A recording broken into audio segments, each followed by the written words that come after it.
A few days ago, I visited my homeland just for a few hours because of work. The feelings were overwhelming. Fear, joy, anxiety, pain, a lump in the throat, love, heartache, weakness, confusion, and like emotional turbulence. The roots I've been running from for years, right in front of me. But this time, the sorrow and sense of defeat were stronger than the fear. The decision I made with full awareness, not from emotional instability or weakness. I accepted its consequences fully.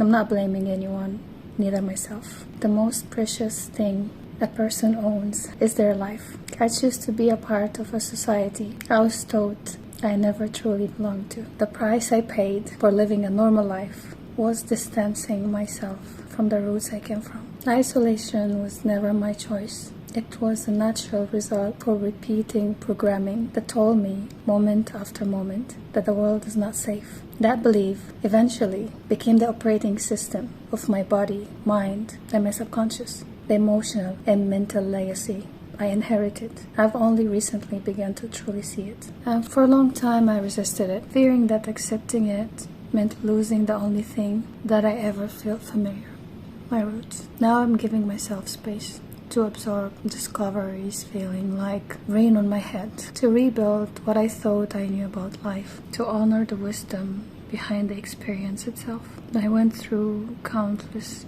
inner storms, alone, inside my own mind, torn between what I've always known and what I now see. What do I believe? What do I trust?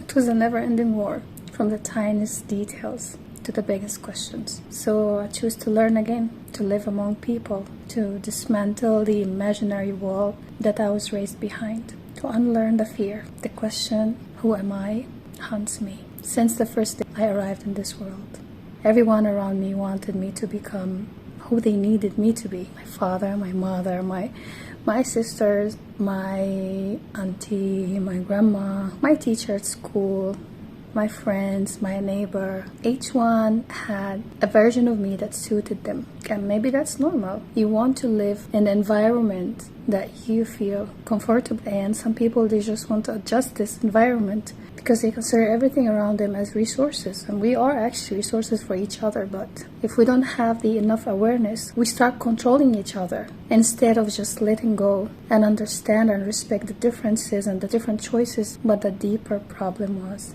I never knew who I was. I was raised with threats, punishments, and silence until my voice disappeared, then honestly. And I don't even know what it ever sounded like. I didn't lose my identity. I was never given one to begin with. I spent years to please, to understand, to walk on eggshells, just so no one would be upset, so they could feel safe while I burned in silence. Being passive and voiceless was what I knew. The empty face in the mirror, I never recognized. I could look at the mirror and ask myself, who's this girl? Why is she here? And the longer I looked, the more I heard the question, what does she want from me? And why is she always looked away? So that's it for today.